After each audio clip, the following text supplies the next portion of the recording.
Hello students, आज हम लोग उसी 10वें चैप्टर यानी 10th चैप्टर जो हेलो व्युत्पन्न है, जिसके अंतर्गत हमने पिछले मॉड्यूल नंबर 1, मॉड्यूल नंबर 2, 3, 4 में हेलो व्युत्पन्न क्या होते हैं, और उससे भी पहले मैंने आप लोगों को उसमें क्या बताया था कि हम यानी मैं, इस जगह मैं से मेरा मतलब है फारूकी सर आपको क्या पढ़ा रहा हूं, ऑर्गेनिक केमिस्ट्री पढ़ा रहा हूं। और बेटा ऑर्गेनिक केमिस्ट्री पढ़ने में मजा तब आता है जब हम लोगों को ऑर्गेनिक केमिस्ट्री का बेस, बार बार मैं कहता रहूंगा बेटा आप लोगों से, ठीक है। जनरल ऑर्गेनिक केमिस्ट्री जो हमारे 11वीं क्लासेस का हिस्सा है, वो थोड़ा हमारे लिए अच्छी तरह से समझ में जब आ जाती है तो हमें यहां मजा आएगा, ठीक है ना। फिर भी मैं पूरा प्रयास कर रहा हूं कि जो भी नए 12th के डायरेक्टली छात्र भी होंगे ना, उनको भी पढ़ने में मजा आएगा अगर वो ढंग से देखेंगे तो। ओके, चलिए।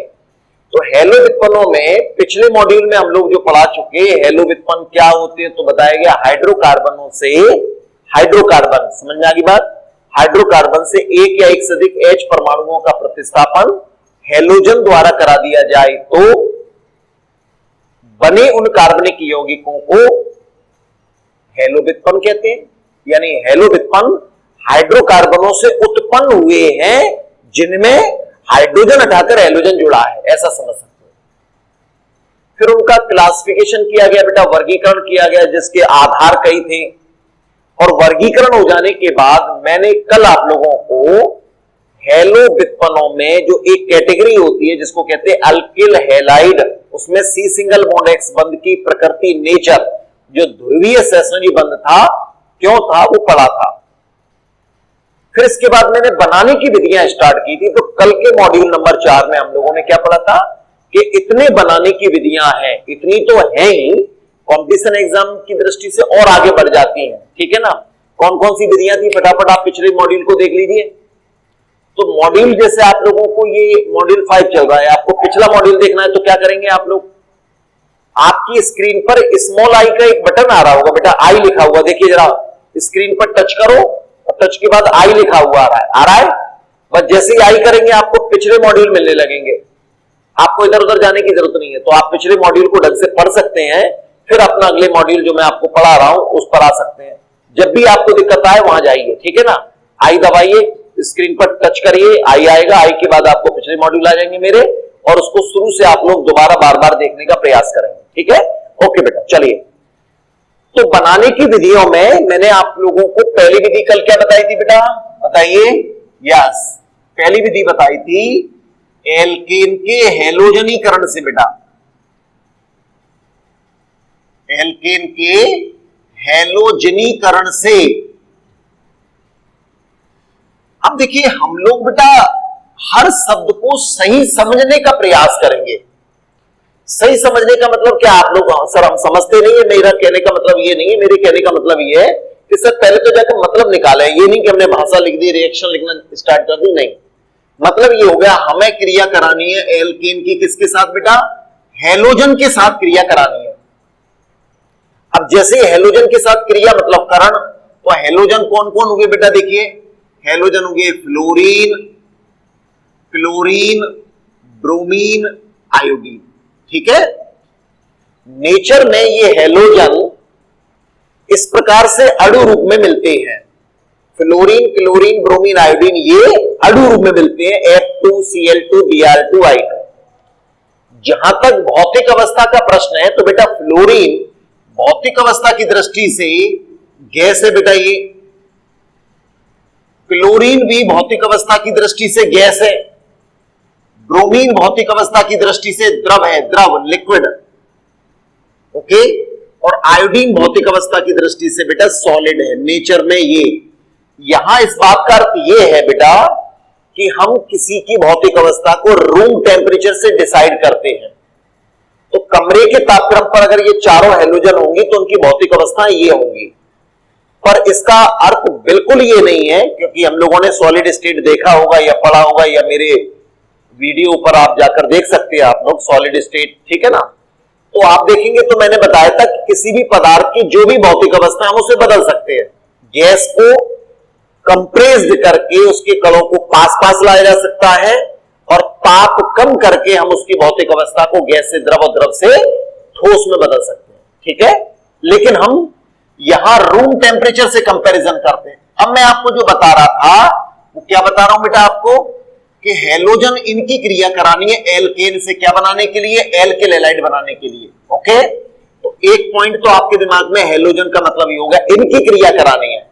जनरली हम लोग हैलोजन को X2 से प्रदर्शित करते हैं। किससे बेटा? X2। हैलोजन मतलब X2। ठीक है, उसके अणु रूप में लिखना हो तो बेटा मैं आपको जो बता रहा हूं वो ये है कि हम लोग डायरेक्टली जो रिएक्शन करा सकते हैं वो या तो Cl2 के साथ कराएंगे या ब्रोमीन के साथ कराएंगे। इसके साथ डायरेक्टली क्रिया नहीं कराते। मतलब एल्केन का सूत्र क्या हुआ बेटा? R single bond H। आगे बात समझ में? सामान्य की तरीके से मैंने बता दिया।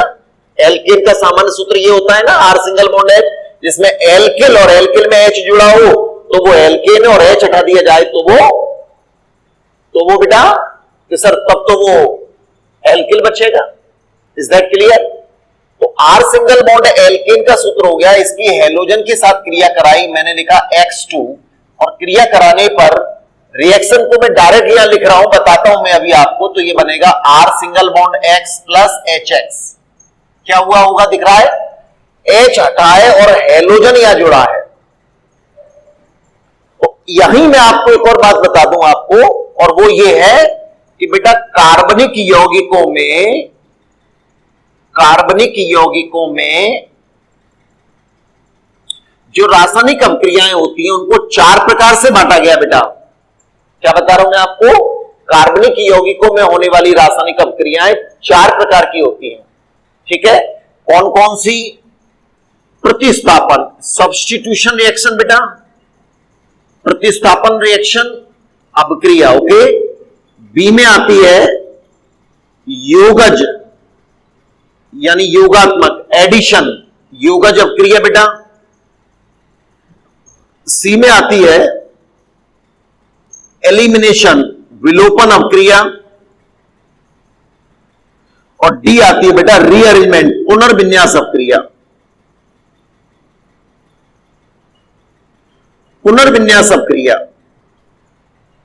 तो कार्बनिक यौगिकों में होने वाली अभिक्रियाएं कितनी प्रकार की होती है? 4।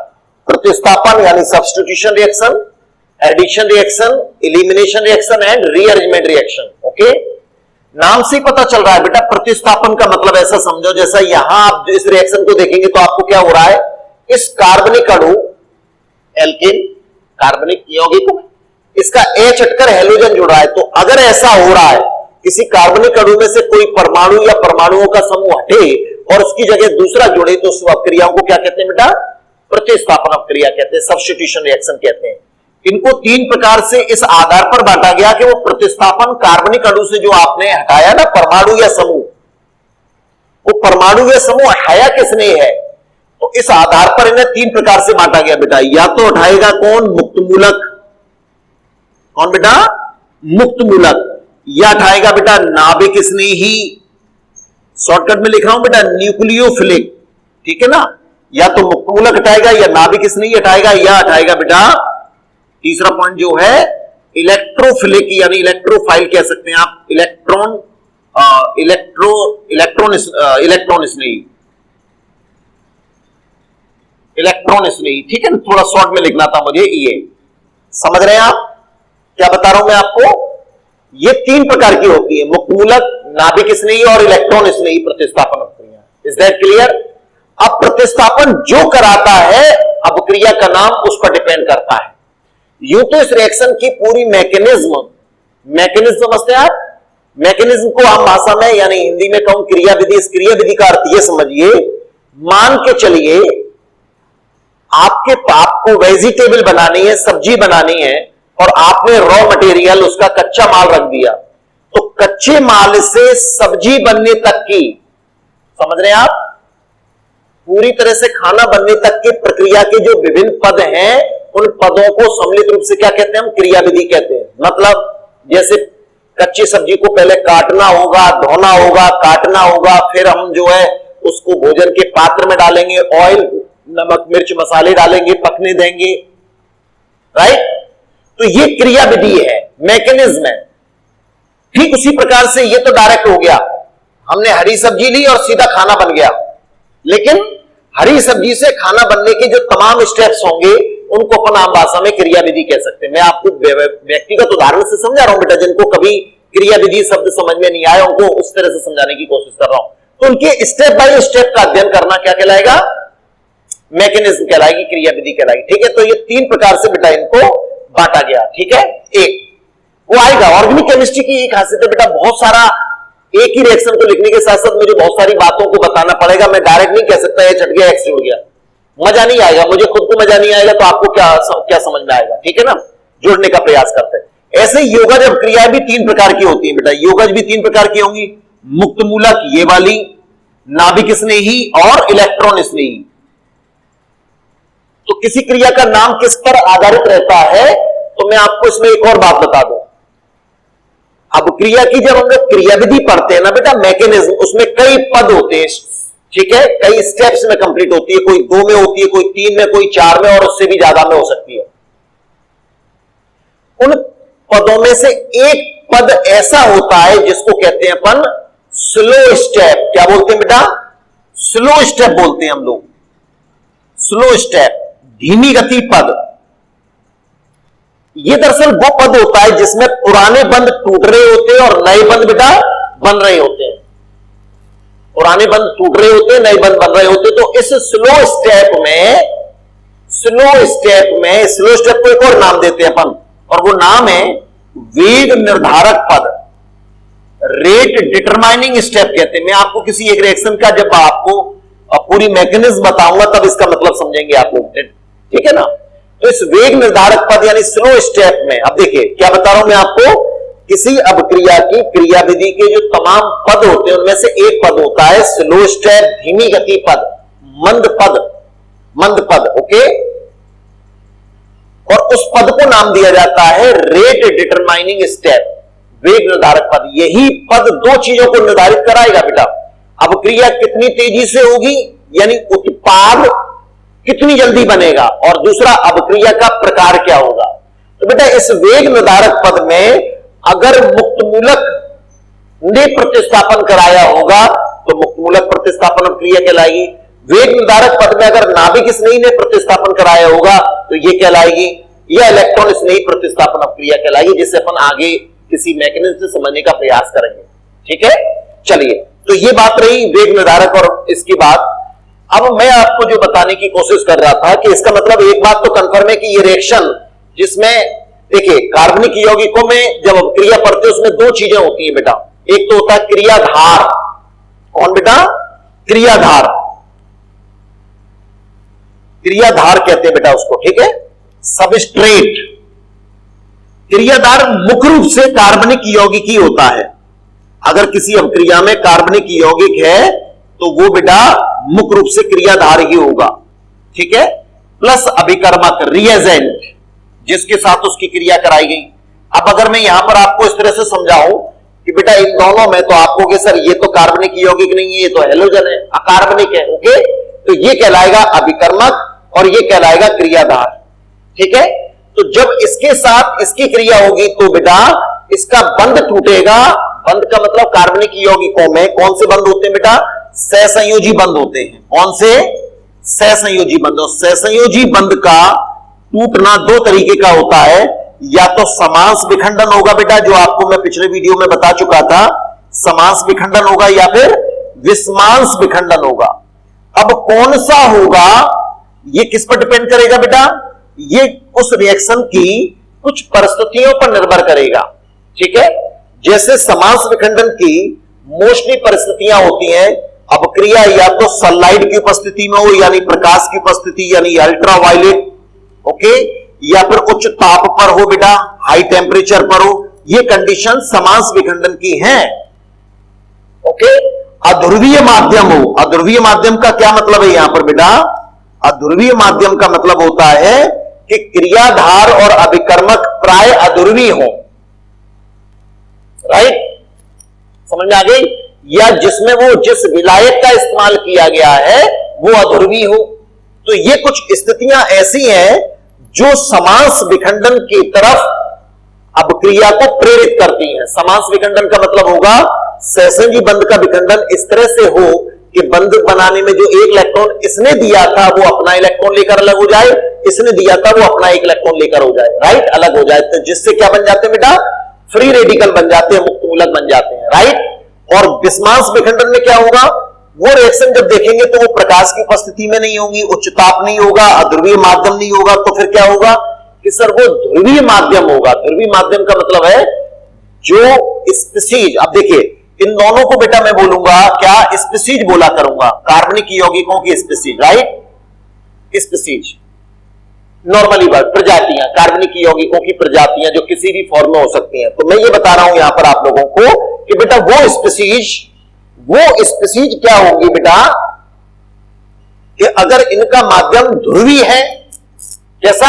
ध्रुवीय माध्यम है, तो अधिकांशतः यह क्रिया विस्मास विखंडन की तरफ इंडिकेट करे। विस्मास विखंडन का मतलब होता है जो सेशी बंध बनाए ना, बंध के दोनों इलेक्ट्रॉन किसी एक परमाणु की तरफ चले जाए, उसे बोलेंगे अपन विस्मास विखंडन। जिससे इलेक्ट्रॉन स्नेही भी बनते हैं, नाभिक स्नेही भी बनते हैं, कार्बोनायन, कार्बोनायन, कार्बीन, नाइट्रीन, ये कुछ स्थितियों में इस तरह की बातें अपन देखने का प्रयास करेंगे। ओके बेटा, तो चलिए मैं आप लोगों को जो बताने का प्रयास कर रहा था वो ये है कि जब इसका समास, ये पूरी कहानी क्रिया विधि में आती है। ओके, अब देखिएगा एक एग्जाम्पल लिया मैंने यहां, एल्केन श्रेणी का एग्जाम्पल लिया और वो मैंने शुरुआती एग्जाम्पल लिया, और वो एग्जाम्पल लिया मेथेन, पहले ही एग्जाम्पल ले लिया मेथेन, CH4 बेटा। ओके, प्लस हैलोजन के साथ क्रिया कराई गई Cl2। ये रासायनिक क्रिया सनलाइट यानी प्रकाश की प्रेजेंस में होती है। आपने पढ़ा है कि नहीं? H क्या होता है बेटा? प्लांक स्थिरांक। और नी क्या होती है? आवृत्ति। पढ़ा था कि नहीं? प्लांक ने क्या बताया था? E समानुपाती न्यू बताया था कि नहीं? क्या है इसका मतलब? जो प्रकाश ऊर्जा के रूप में किसी से निकल रहा है या ग्रहण किया जा रहा है तो वो सतत नहीं होता, बल्कि छोटे छोटे पैकेट्स या बंडलों का बना होता है, जिन्हें क्वांटा और उसकी ऊर्जा को फोटोन कहते हैं। पढ़ा था कि नहीं हमने? और वो ऊर्जा आवृत्ति के समानुपाती होती है। उस क्वांटा की ऊर्जा जिसको फोटोन कहते हैं ना हम लोग, वो आवृत्ति के समानुपाती होती है, राइट। इसका मतलब इसको जब हमने हटाया था तो यहां लेकर आए थे H न्यू। तो आप लोगों को मैं ये बता दूं कि ऊर्जा संकेत, प्रकाश ऊर्जा न कहते हुए अपन चाहो तो H न्यू यानी H न्यू मतलब फोटोन कह सकते हैं। ओके बेटा, तो ये तो बात रही है वाली, ठीक है। तो प्रकाश की उपस्थिति में जब ये रासायनिक क्रिया होगी तो होता क्या है? Cl2 का समांश विखंडन होता है बेटा। Cl2 का जब समांश विखंडन होगा तो Cl सिंगल बॉन्ड Cl, ये बंध टूटा तो क्लोरीन मुक्त मूलक बनेंगे। और ये क्लोरीन मुक्त मूलक जब बनेगा, क्लोरीन मुक्त मूलक का मतलब हो गया एक इलेक्ट्रॉन युक्त स्पीसीज जो जिस पर कोई आवेश नहीं होगा, विषम इलेक्ट्रॉन होगा, युक्त इलेक्ट्रॉन होगा, ये ऊर्जा युक्त हो गया, क्योंकि ऊर्जा जब ऊर्जा से एक तो टूटा और इनकी ऊर्जा बढ़ गई, अलग हो गया। ये जब इस पर प्रहार करेगा ना तो इसका भी समांश विखंडन करा देगा। देखिए ये स्वयं कैसा? अध्रुवीय, कोई आवेश नहीं है, उदासीन है। तो जब कोई स्पीसीज जो अभिकर्मक होते हैं उनके ऊपर कोई आवेश खुद के ऊपर नहीं हो, वो प्रहार जो कर रहा है, तो प्रहार करने वाला कौन है बेटा? प्रहारकारी कौन है? अटैकिंग कौन है? तो आप कहोगे मुक्त मूलक, फ्री रेडिकल। जब प्रहार करने वाला स्वयं मुक्त मूलक है तो बेटा वो जिस पर प्रहार करेगा यानी कार्बनिक यौगिक पर प्रहार करेगा, जिसको अपन क्रियाधार कहते हैं, उसका भी बंध विखंडन इस तरह से कराएगा कि वो कोई आवेश जनरेट ना हो। आवेश कैसे जनरेट नहीं होगा? तो इसका भी समांश विखंडन करा देगा बेटा। Is that clear? तो एक इलेक्ट्रॉन इस पर आ गया, एक इलेक्ट्रॉन इस पर आ गया, मुक्त मूलक को कहलाएंगे। एक इलेक्ट्रॉन यहां आने से ये कहलाएगा मैथिल मुक्त मूलक, ये कहलाएगा हाइड्रोजन मुक्त मूलक बेटा। अब मैथिल मुक्त मूलक, हाइड्रोजन मुक्त मूलक और क्लोरीन मुक्त मूलक, तीन तरीके के मुक्त मूलक पात्र में मौजूद है। और ये तीन प्रकार के मुक्त मूलकों से कई प्रकार की चीजें जनरेट होंगी। वो सारी बातें क्रिया विधि में समझते हैं, 11वीं क्लास में उसकी मैकेनिज्म दी गई है, यहां पर मैं आपको डायरेक्ट बता रहा हूं। तो ये क्या क्या संभावनाएं हो सकती है, वो सब पॉसिबिलिटी उसमें लगती है। मैं आपको सिर्फ ये बता रहा हूं, मान के चलो क्लोरीन मुक्त मूलक और मैथिल मुक्त मूलक आपस में जुड़ जाए तो एक इलेक्ट्रॉन कार्बन का जो इस बंध के टूटने से आया, एक इलेक्ट्रॉन क्लोरीन का, तो ये नया बंध बन गया। पुराना बंध टूट गया, नया बंध बन गया। इसी को तो अब क्रियाएं कहते हैं अपन, प्लस हाइड्रोजन मुक्त मूलक अलग हुआ और ये क्लोरीन मुक्त मूलक ये अलग हुआ, इसके साथ मिलकर बना लिया HCl, तो ये क्या बन गया कि सर ये एल्किल हैलाइड का एक सदस्य बन गया। हो गई बात समझ में? तो क्रियाधार कार्बनिक यौगिक यानी ये हुआ, अभिकर्मक यानी Cl2 जिसका क्लोरीन मुक्त मूलक उस पर प्रहार करेगा, बंध टूटेंगे, बंध के टूटने पर बीच में बनेंगी मध्यवर्ती स्पीशीज। क्या बेटा? मध्यवर्ती स्पीशीज। वो मध्यवर्ती स्पीशीज क्या क्या हो सकती हैं? वो मुक्त मूलक हो सकती हैं, नाभिक नहीं हो सकती, इलेक्ट्रॉन नहीं होती हैं, जिनका जीवन काल बहुत कम होता है। आप समझ रहे हैं कितना कम होगा? ये picometre sorry pico second, nano second इतना अल्प होता है कि तुरंत ही वो स्थायी रूप में बदलने का प्रयास करेंगे। अब इसका मतलब क्या निकला? तो उनमें भी कुछ थोड़ा ज्यादा स्थायी होती है, थोड़ा कम स्थायी होती है। बात समझ में आ रही है?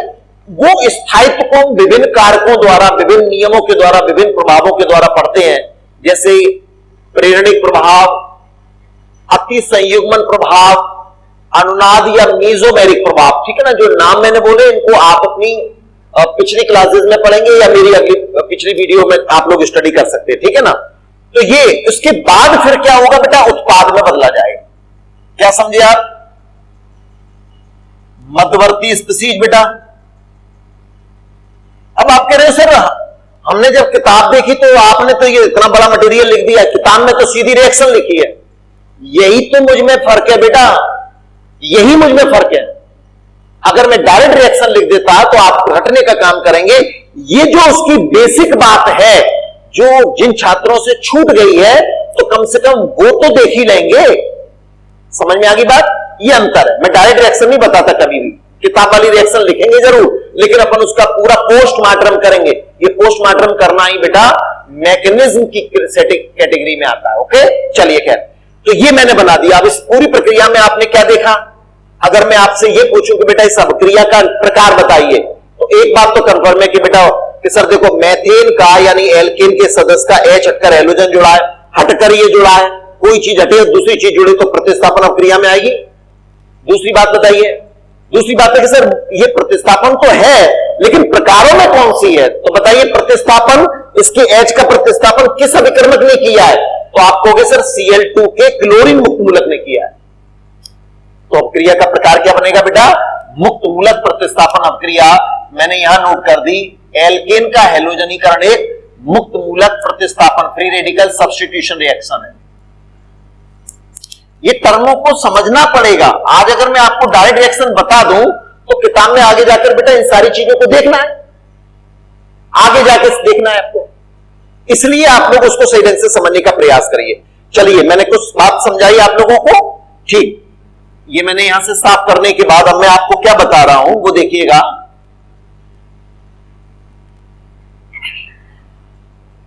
देखिए, तो ये प्रतिस्थापन हो गया। अब आप देखिएगा कि चूंकि मेथेन में, लिसन केयरफुली, मेथेन में बेटा जो हाइड्रोजन जुड़े थे उनके प्रकार बताइए। तो आपको सर 1 डिग्री प्रकार के हाइड्रोजन है, बताया था कि नहीं मैंने आपको? कार्बन तो 4 प्रकार के होते हैं बेटा। कोई कार्बन अन्य कितने कार्बनों से जुड़ा इसके आधार पर वो 4 प्रकार के हो गए। 1 degree carbon, 2 degree carbon, 3 degree carbon, 4 degree carbon. और उन डिग्री कार्बन से यानी प्राथमिक, द्वितीयक, तृतीयक, चतुर्थक कार्बन से जुड़े हुए H, अब बताइए कौन से वाले कार्बन से हाइड्रोजन नहीं जुड़ सकता? तो आपका जवाब क्या आएगा? आपका जवाब आएगा कि सर 4 डिग्री कार्बन से हाइड्रोजन नहीं जुड़ेगा। बिल्कुल राइट। क्यों नहीं जुड़ेगा? क्योंकि 4 डिग्री कार्बन वो कार्बन है जिसकी चारों संयोजकता ऑलरेडी कंप्लीट है। इसलिए हाइड्रोजन 1 डिग्री, 2 डिग्री और 3 डिग्री कार्बन से जुड़ सकता है। तो हाइड्रोजन कितने प्रकार के हुए? 3 ही प्रकार के हुए। अब बताइए मेथेन में जो कार्बन, अकेला कार्बन मतलब 1 डिग्री कार्बन, अकेला कार्बन हो या एक अन्य के साथ जुड़ा हो, 1 डिग्री कार्बन कहलाएगा। राइट। इससे जुड़ने वाले सारे हाइड्रोजन कौन से हुए कि सर 1 डिग्री। कौन से हाइड्रोजन का प्रतिस्थापन कराओ? तो आप कहोगे किसी का भी करा दो, किसी एक का भी कोई भी करा दो, वो 1 डिग्री होगा क्योंकि सारे के सारे हाइड्रोजन 1 डिग्री है। Is that clear? इसका मतलब ये निकला कि सर अगर किसी और एल्केन में, ध्यान से सुनिएगा, अगर किसी और एल्केन में हाइड्रोजन के प्रकार और भी हो, मतलब उसमें 1 डिग्री भी हो और 2 डिग्री भी हो, उसमें 2 डिग्री और 3 डिग्री भी हो, हाइड्रोजन तो 3 ही प्रकार के होंगे, तो सर ये जो प्रतिस्थापन होगा वो सर कौन से का होगा? तो मैं आपको बहुत इंटरेस्टिंग बात यहां पर समझाने का प्रयास कर रहा हूं। वो सुनिएगा। वो इंटरेस्टिंग बात यह है कि अगर बेटा किसी में 3 डिग्री हाइड्रोजन 3 डिग्री हुआ तो पहले वो टूटेगा। हाइड्रोजन जो कार्बन से जुड़ा है अगर वो 3 डिग्री हुआ तो उसका समांश विखंडन पहले होगा। अब आपको यहां समझने लायक बात यही है केवल यहां, ऐसा क्यों होगा? ये बात हम लोग अति संयुग्मन में जाकर समझते हैं, हाइपर कॉन्जुगेशन इफेक्ट में। क्योंकि बेटा जब ये समांश विखंडन होता है तो कार्बन पर डॉट लगाकर एक इलेक्ट्रॉन आ जाएगा, उससे बनने वाली स्पीशीज को कहेंगे अपन मुक्त मूलक। और 3 डिग्री मुक्त मूलक का स्थायित्व बेटा ज्यादा होता है 2 डिग्री की तुलना में। इसलिए जिसकी स्टेबिलिटी ज्यादा है, नेचर का एक लॉ है, पानी जैसे मूव कर रहा है ना बेटा, पानी के लिए मूव करना, उसके सराउंडिंग कई जगह है। मान के चलो यहां पानी फैला तो उसके लिए सराउंडिंग है। अब बताइए वो कहां मूव करेगा? बेटा वो वहां मूव करेगा जिस ओर जाने पर उसे स्टेबिलिटी मिलती हो। अदरवाइज वो क्या करता रहेगा? मूव करता रहेगा, अपनी गति, मोबिलिटी बनी रहेगी, उसकी गति बनी रहेगी। जब उसको ठहराव मिल जाएगा तो वो पानी वहां ठहर चुका होगा। इसका मतलब अपन क्या कहेंगे? इधर जाने पर पानी को ठहराव मिल रहा है। इस बात को बहुत गौर से सुनिएगा बेटा, मैं दोबारा रिपीट करता हूं। है क्या एक्चुअली ऑर्गेनिक केमिस्ट्री के अंदर जब अपन ये बातें समझते हैं तो हमें क्या क्या समझना जरूरी है कि सर ये बंध क्यों टूटेगा पहले और ये क्यों बाद में टूटेगा?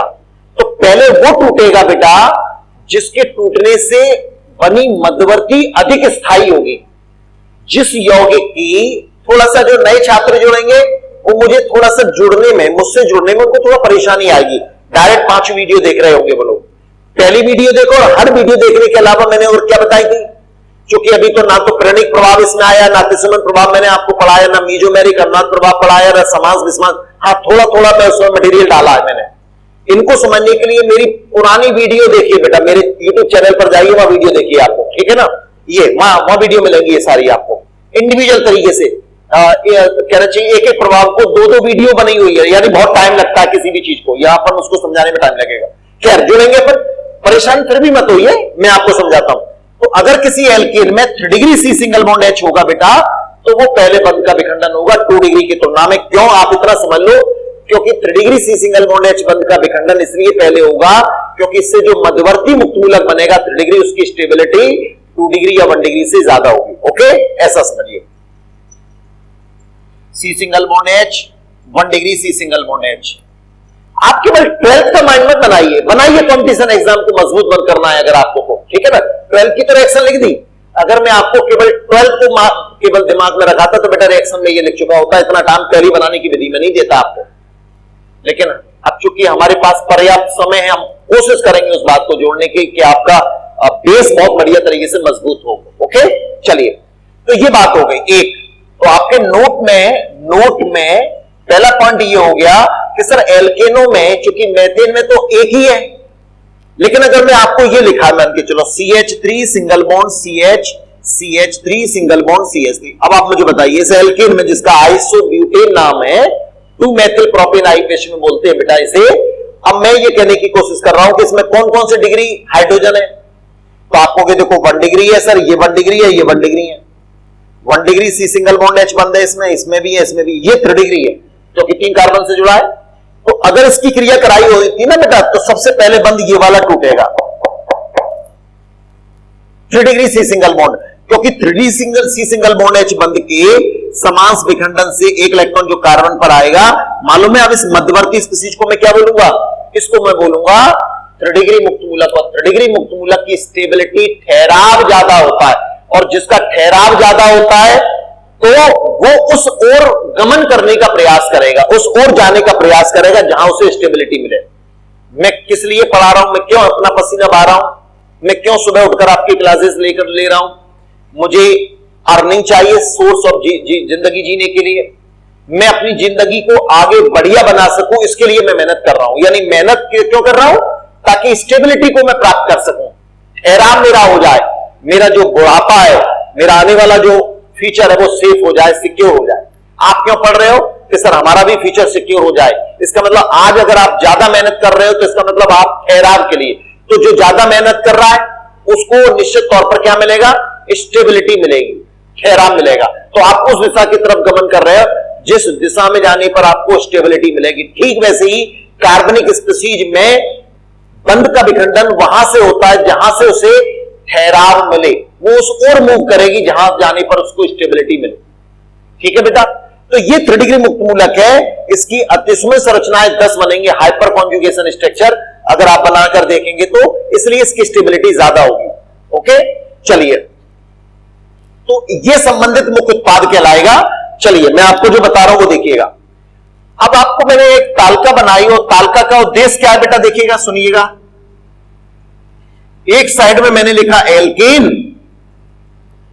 एल्केन, और दूसरी तरफ लिखा मोनोहेलो एल्केन, मोनोहेलो एल्केन। इसका क्या मतलब होता है? केवल एक हेलोजन जुड़ने की बात कर रहा हूं मैं आपको, राइट? तो अगर बेटा मैंने मेथेन लिया, CH4 लिया मेथेन, तो बताइए मेथेन के कितने मोनोहेलो व्युत्पन्न बनेंगे? मोनोहेलो व्युत्पन्न का मतलब, मोनोहेलो एल्केन का मतलब एल्केन से सिर्फ एक H हटे। Is that clear? तो एक H हटे तो कौन सा H हटे? के सारे H तो सर एक जैसे हैं, कोई सा भी हटा दो तो कितना बनेगा बेटा? एक, जैसे कि वो ये है। ओके, अगर मैंने एथीन की बात की होती, जिसको मैं डायरेक्ट लिख देता आपको, मैंने एथीन को ऐसे लिखा है CH3 सिंगल बॉन्ड CH3, ठीक है ना? देखिए, अगर आपको बोर्ड पर बेटा वीडियो में क्लियरिटी नहीं दिख रही है, इसका मतलब अपने आपके मोबाइल में हाई रेजोनेंस पे नहीं, उसको 480 पर ले जाइए बेटा, उस देखो, ठीक है ना? साफ नहीं दिख रहा तो हमारे कैमरे की गलती नहीं है, ये हमारी क्लासेस की गलती नहीं है, हमारी वीडियो की क्वालिटी की गलती नहीं है। आप अपने मोबाइल की रेंज खोलिए, उसको थोड़ा सा और जूम कर सकते हैं अगर कोई चीज समझ में नहीं आ रही तो, ठीक है ना? क्वालिटी तो अच्छी बन रही है, लेकिन आप अपने मोबाइल की रेंज को हाई पर ले जाइए। अगर आप 150-200 पर देखेंगे तो साफ नहीं आएगा, 480 और उससे ऊपर रेंज हो तो उस पर देखिएगा आप लोग, ठीक है ना? अब देखिए, ये कौन सा हाइड्रोजन बेटा? 1 डिग्री। ये भी कौन सा? 1 डिग्री।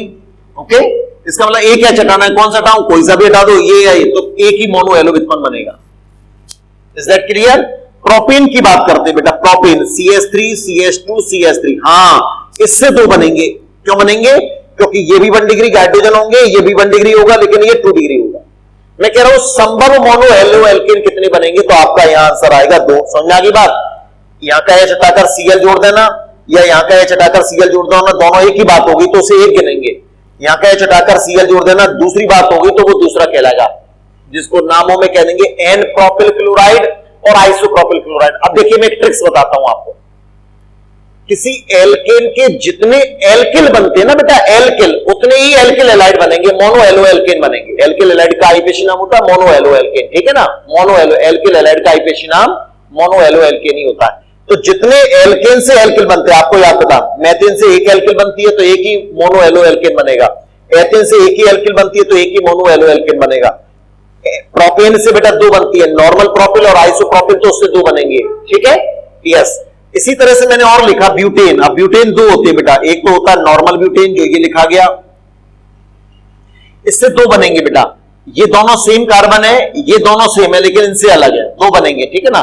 नॉर्मल ब्यूटिल वाला और द्वितीयक ब्यूटिल वाला। बनाकर देखिएगा, मेरी क्लास लेने से पहले आप लोग जब भी मेरी क्लास का टाइम होगा, कॉपी पेन लेकर घर पर बैठेंगे आप और प्रैक्टिस करेंगे। ये मैंने बना दिया तो इतनी देर में आप लोग बनाने की प्रयास करिए, आप रफ कॉपी पर के सर ने ये कैसे बता दिया। इसी तरह से अगर बेटा ये आइसोब्यूटेन की बात करो तो इससे भी 2 बनेंगे, आइसोब्यूटेन से भी कितने बनेंगे? 2। ओके, तो इस तरह से हम लोग संख्या देख सकते हैं। स्क्रीनशॉट लीजिए, नोट करिए बेटा। एक और आपको बता दूं, 5 कार्बन, यहां थोड़ी सी बात को मैं ओपन कर दूं, C5H12 जो अणुसूत्र होता है ना 5 कार्बन के एल्केन का, इसमें मैं आपको अगर ये बताऊं, आपको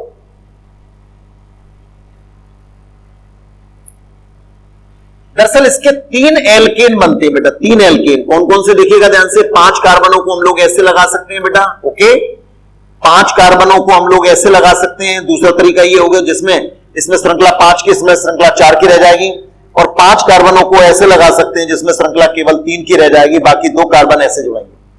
ये हाइड्रोजन भर दिए बेटा मैंने, हाइड्रोजन भरने का काम आप बाद में कर दिया करें। तो जैसे मैंने आपको पिछले वीडियो में भी बताया है कि बेटा इनकी एल्किल की अगर हम संख्या देखना चाहें ना, एल्किल, इनसे कितनी एल्किल बनती हैं, तो आज मैं सिर्फ संख्या बता रहा हूं, ठीक है ना? आप लोग उनके प्रयास करेंगे घर पर खुद बनाने की बात।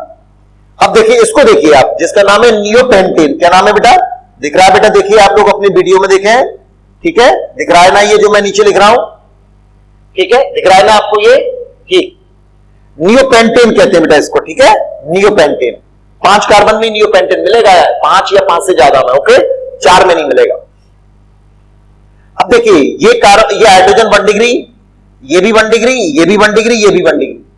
अब मैं कह रहा हूं एक एच हटाओ, क्योंकि एक एच हटाने पर ही हैलोजन जोड़कर मोनो हेलो एल्केन बनाने, तो कौन सा हटाऊं? तो आप कहोगे सर कोई सा भी हटा दो, चाहे तो ये, चाहे ये, चाहे ये, चाहे ये। तो इसका मतलब इससे कितने मोनो हेलो एल्केन बनेंगे? 1 बनेगा। बैठी कुछ दिमाग में बात? यहां आ जाए। अब देखिएगा, यूं तो आप अपनी कॉपी में इनके एल्केन बनाने का प्रयास करेंगे बेटा, मैं यहां पर सिर्फ संख्या बता रहा हूं।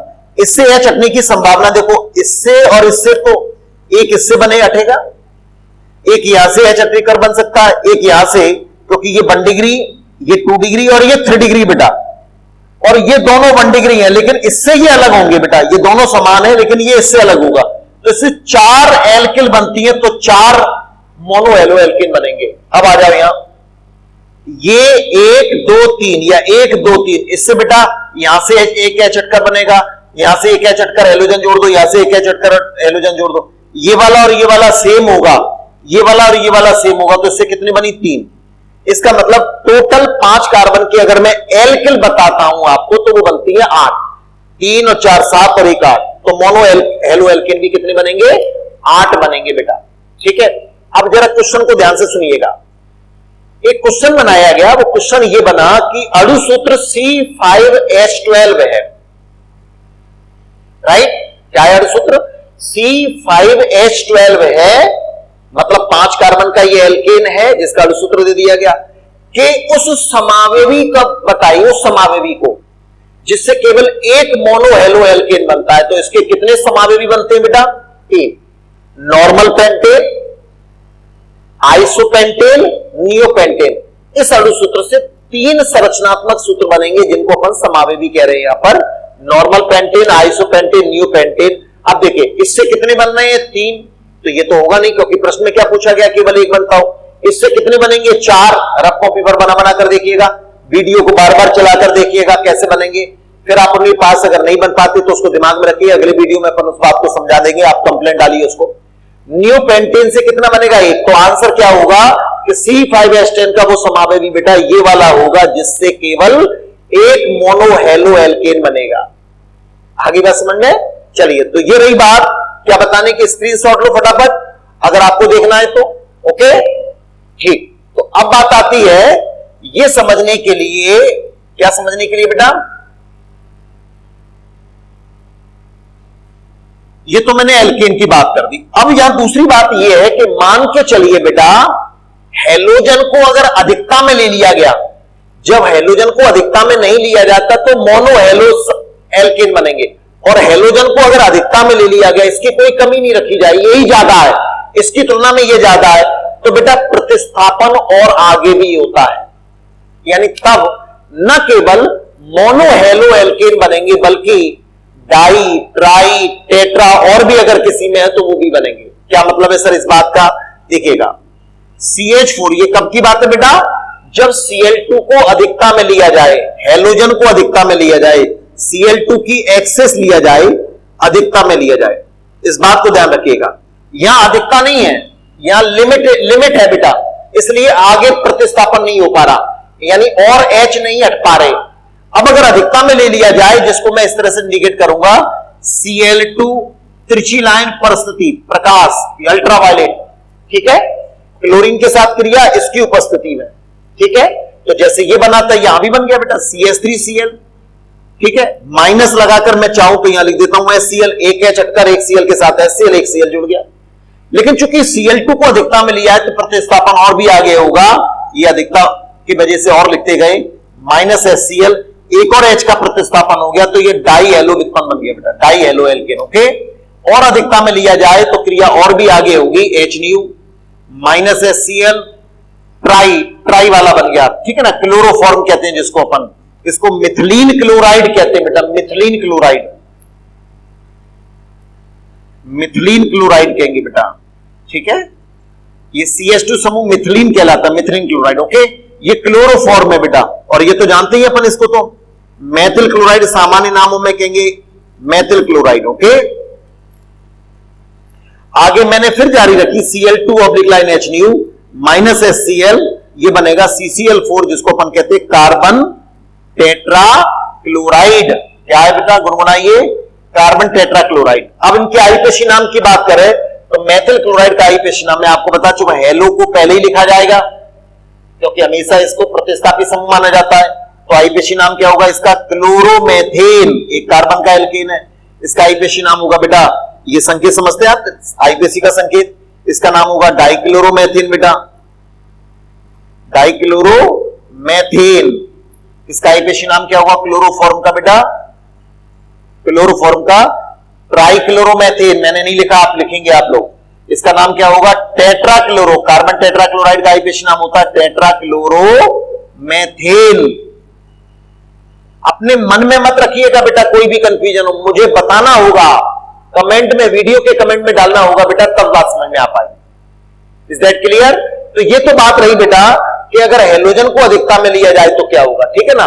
एक थोड़ी सी बात तो मैं यहां पर और करके इस विधि की फिनिश करेंगे। दूसरी बात कि सर विभिन्न जो हैलोजन है ना, ये फ्लोरीन, क्लोरीन, ब्रोमीन, आयोडीन, अगर मैं वही मैथेन लूं और फ्लोरीन डालूं, मैथेन लूं, क्लोरीन डालूं, दूसरे पात्र में मैथेन लूं, ब्रोमीन डालूं, एथेन लूं, मैथेन लूं, आयोडीन डालूं, तो क्रिया में कौन क्रिया जल्दी करेगा?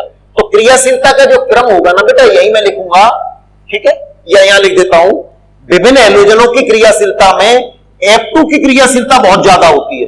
ये इतनी ज्यादा क्रियाशील है बेटा कि इसकी डायरेक्टली हम क्रिया कराते ही नहीं है, क्योंकि क्रिया बहुत ही अधिक प्रचंड, अनियंत्रित और विस्फोटक हो सकती है, क्योंकि फ्लोरीन बहुत ज्यादा क्रियाशील है। क्यों ज्यादा क्रियाशील है इसको देखिएगा, फ्लोरीन के साथ कुछ इस प्रकार की स्थिति रहती है। यूं तो बंध लंबाई कम है, अक्सर हमने सुना होगा जब बंध लंबाई कम होती है तो बंध का विखंडन जल्दी नहीं होता, लेकिन यहां पर क्या स्थिति है बेटा, बंध का विखंडन, बंध लंबाई तो कम है, ठीक है ना, छोटे आकार के हैं, लेकिन बेटा ये जो लोन पेयर मौजूद है ना, इनमें प्रतिकर्षण इतना ज्यादा प्रभावी रहता है। दोनों फ्लोरीन परमाणु छोटे आकार के नजदीक होंगे, छोटे आकार के, तो बंध लंबाई कम हो गई। अक्सर हमने सुना है, पढ़ा है, ज्यादातर वही बात अपन बताते हैं कि बंध लंबाई कम होगी तो बंध जल्दी नहीं टूटेगा, क्रियाशील वो कम होगा, लेकिन यहां उल्टा है, यहां बंध लंबाई वाले कारक से भी ज्यादा प्रभावी कारक क्या है, दोनों छोटे आकार के फ्लोरीन पर मौजूद ये लोन पेयर में होने वाला प्रभावी प्रतिकर्षण, ये प्रभावी प्रतिकर्षण इस बंध का विखंडन बहुत जल्दी करा देता है, तो अत्यधिक क्रियाशील होती है फ्लोरीन, और ड्यू टू दिस रीजन, इस वजह से, इस कारण से हम लोग फ्लोरीनीकरण डायरेक्टली नहीं कराते, एल्केन की फ्लोरीन के साथ सीधे क्रिया नहीं कराते, क्योंकि क्रिया करा दी गई तो फ्लोरीन अत्यधिक क्रियाशील होने के कारण अब क्रिया अनियंत्रित, प्रचंड और विस्फोटक हो जाएगी। Is that clear? बहुत ज्यादा, दो बार ये लिखा, बहुत ज्यादा लो और लगा दिया, क्लोरीन, फिर ब्रोमीन और सबसे लास्ट में आयोडीन। तो फ्लोरीनीकरण क्यों नहीं कराते बेटा? क्योंकि F2 बहुत अधिक क्रियाशील है, अब क्रिया अनियंत्रित, प्रचंड और विस्फोटक हो सकती है। इसका मतलब एल्केन से हम एल्किल फ्लोराइड डायरेक्टली नहीं बना सकते। कल बताया था ना मैंने आपको, क्या बताया था, डायरेक्टली नहीं बना सकते। तो फिर कैसे बनाएंगे? तो हम जो एल्किल हैलाइड बन चुके हैं ना, जैसे एल्किल क्लोराइड डायरेक्ट बन जाएंगे, एल्किल ब्रोमाइड डायरेक्ट बन जाएंगे, उनसे बनाएंगे, और उसको अपक्रिया का नाम है स्वार्ड अपक्रिया। एल्किल क्लोराइड एल्किल ब्रोमाइड की जब क्रिया कराएंगे सिल्वर फ्लोराइड के साथ में, तो एल्किल फ्लोराइड बनेंगे। इस क्रिया को कहते हैं हम लोग स्वार्ड अपक्रिया, जो हमारी अगली विधियों में अपन समझेंगे हैलोजन विनिमय अपक्रिया में। इसके बाद ये आयोडीनीकरण में क्या परेशानी है बेटा? आयोडीनीकरण भी डायरेक्टली नहीं कराते, क्योंकि डायरेक्ट जैसे ही आयोडीनीकरण कराएंगे, बोर्ड पर देखिएगा गौर से, हम लोग एल्केन का जैसे ही हम लोग आयोडीनीकरण कराएंगे तो बेटा यहां क्या होगा कि जो HI बनेगा ना बेटा, HI मतलब R single bond H alkane plus iodine के साथ क्रिया कराई गई, तो क्रिया में बन गया एल्किल आयोडाइड प्लस HI। ये प्रबल अपचायक है बेटा, इसको ध्यान से सुनिएगा, प्रबल अपचायक।